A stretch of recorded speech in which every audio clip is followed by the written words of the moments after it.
the record for consecutive Ivy titles by the same team in any sport. Cornell, if they get the victory here, which they're in great position, they will try to close it out and claim their 43rd Ivy title tomorrow against Penn. Pat, obviously, so far a great start for Cornell, averaging 4 team points per victory, winning the first 5, and they're very focused in on grabbing yet another Ivy championship. If they get the job done here, they're halfway through. Yeah, they're looking calm, cool, composed, kind of in a predatorial environment in Jadwin Gym here, and they've just been the aggressor and controlled center and done a lot of those little things right. We're at the break, coming out of the break. Let's see if Princeton can bring it back. And a lot of bonus points that were given up from Princeton's perspective. So, they got a lot of work to do for sure to get back in this match. But Cornell has looked really good, and I think that's a testament to how their season's going and just doing a lot of things right. It'll start off as we resume at 174. Mikey Squires will hit the mat for Princeton. He's 9-10 on the season. Hot start, but has struggled as of late. He got a victory by injury default against Brown, and that did not appease what he looks to do to turn around his season. He goes up against the sophomore Evan Canoyer, 5-6 so far this season, 1-1 in duels competition, 4-1 decision victory against Brown, but an 8-2 decision loss to Missouri. And they'll head back to neutral position, 24 seconds in.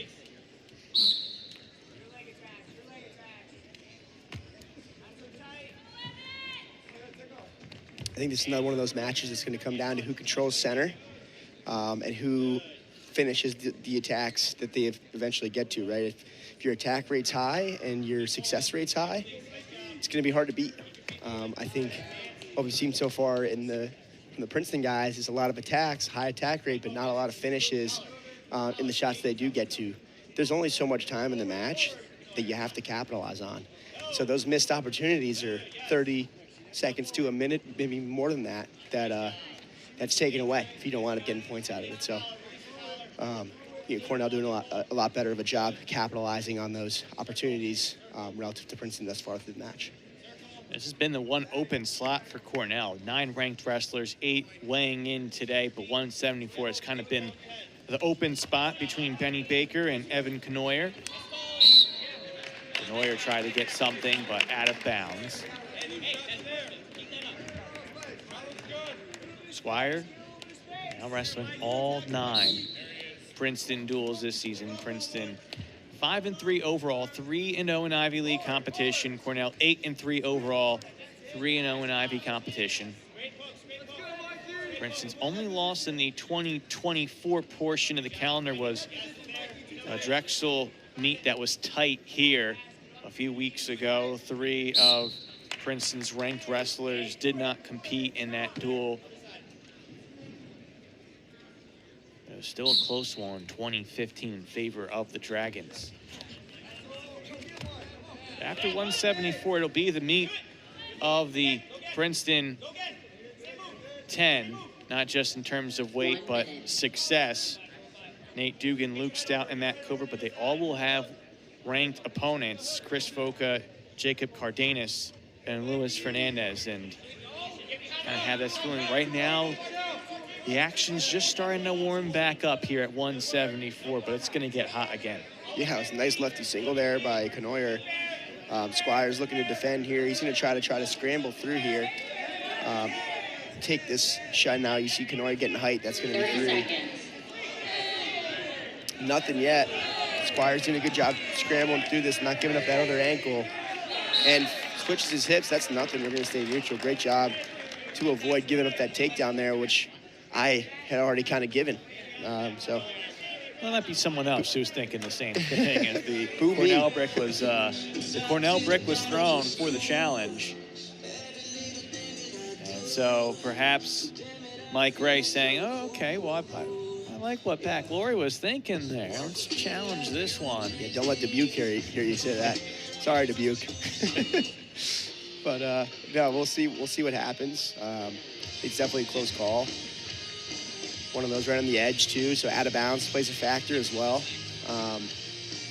We'll see who wants to be getting called here, but early in the match, right, 22 seconds left in the first period, that could be a big, takedown if it is called. So we'll see what the final call is here, but this is what the officials are looking at right now on the low angle.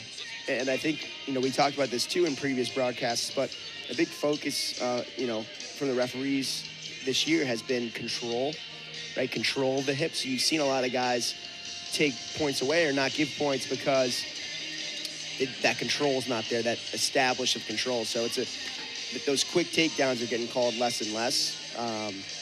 But again, we'll see what winds up being called here shortly. Squires doing a good job flipping those hips out to avoid giving up both angles at the same time.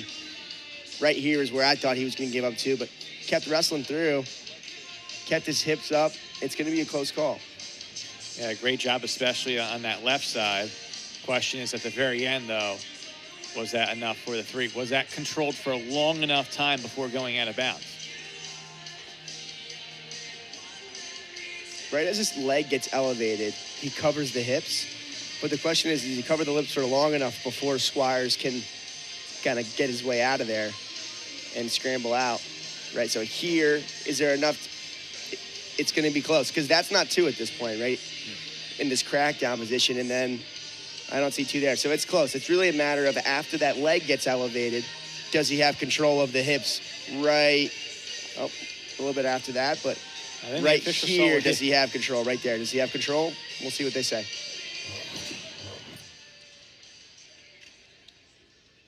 And they're going to say no. It was a little bit hard. You kind of had the grip of that hand underneath the thigh as opposed to kind of around it. Yeah, right? I think that would have been the difference, at least from my point of speculation, and perhaps that's where the officials saw as well. So no score, short time first period. Squires is looking for some leverage low to get in a shot. But it's going to be scoreless through the first 3 minutes. Make some noise. We're heading into the second period. That's a really big point to say, 3 points to save from Mikey Squires' perspective. So late in that first period, you would think that Canoyer would try to be getting a ride out here at the end there if he got that takedown. So 0-0, that's a win for Squires in that position. Great job to avoid the mat return by Mikey Squires, and he'll get the first point of the match with the escape. And he works himself in a rather circular fashion back to center of mat. And as you said, Pat, control here of the inside I think is going to be key, because this is right now not a very fast pace of shooting. It's more deliberate, and it might be the first takedown that leads somebody having control of this match. Yeah, it's been pretty back and forth. You saw Canoyer get to that deep shot in the end of the first period. We'll see if Squires can try to get to a shot of his own, but Canoyer, again, doing a really good job controlling the center right now. That's what the refs are looking at. That's what is really controlling the pace of this match so far. He's digging underhooks. He's going to try to circle left to it and try to jack it up a little bit. As he does, he's going to have to try to shelf that leg on the left side, on the right side, rather. 1 minute. Squires' right leg, and now he does. Squires trying to hold off, scrambling out. Nothing yet. What a slick move by Mikey Squires. And he's going to try to pull on the hands and try to avoid getting that leg shelf, but Canoyer doing a good job staying above the knee. Now he's got that leg up. Squires really tough in here. Really tough in here. Doing a really good job making it. Oh, and look at that. Look at that. How did he get his leg away there? Now we're scrambling. Slick job for sure, and it's still inbounds, although Squires was all the way out for a bit. It's going to be deemed now a stalemate. He just slipped that left foot 3 where it could have led to control for 3.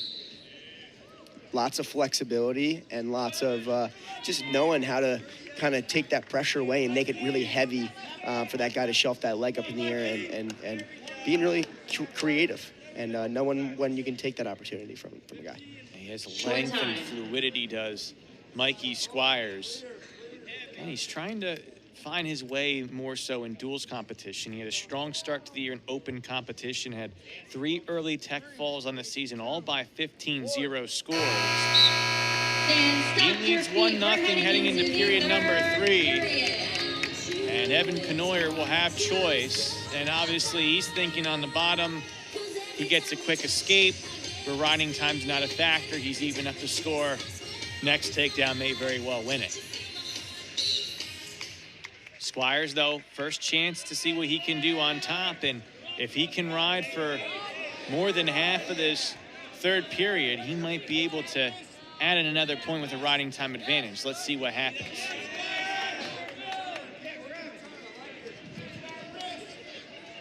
Squires looking for his third duels victory of this year. Again, a victory by injury default against Brown, and he wasn't particularly thrilled with the match ending that way. He's trying to get the victory in the full 7 minutes. He keeps in the right foot as he continues on the ride and let the clock run past a half minute of riding time advantage.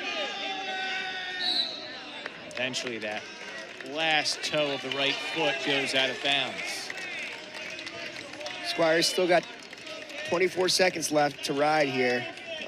We'll see if he can stop this first move here from Canoyer, and that's huge. If he can stop this first move and stop him from getting up to his feet, that's big, and vice versa for Canoyer. If he can get back up to his feet quickly, make it hard for Squires to mat return him. As you see, nice chop right away. Canoyer staying up. Nothing yet. I don't see any back points, but that's going to be a nice position to ride this last 15 seconds out of riding time for Squires. Working really hard on top. Love to see that. It's a lot of confidence as a top guy to go into that third period. Guy chooses down. You got to ride him out to win, and up over a minute. He now has a chance to get that second point in his pocket. Has a little bit of room if Canoyer escapes. Canoyer still has a chance, though, to flip this around with a reversal. He gets back to his feet and will earn the escape point from out of bounds. Dubuque looking for a quick explanation. I don't think he's going to throw that green brick. But now it comes down to a takedown, potentially winning it for Canoyer. Squires defends. He'll have a 2-1 victory with the riding time at 1 minute and 16 seconds. Princeton wants 3, but it's a scramble for now. Tiger fans, I need you to give it everything you got here. Crowd's going to get into this one. They're still chanting for 3. The official doesn't see anything yet, but the riding time point locked in for Mikey Squires. Now he'll get the 3 and secure a 5-1 decision over Evan Canoyer to give Princeton its first points of the dual meet. Big win for Mikey Squires. Yeah, way to finish the match, Mikey Squires, man. It's 1-1. He's got the riding time point. You know, guy shoots on him. He finds a way to score the game win, the match-winning takedown, and that's a really good win for him. And he's jacked up. He's pumped. Again, he just didn't feel satisfied getting the win by injury default last Saturday at the Rumble and Tumble up in Providence, Rhode Island against Brown, and this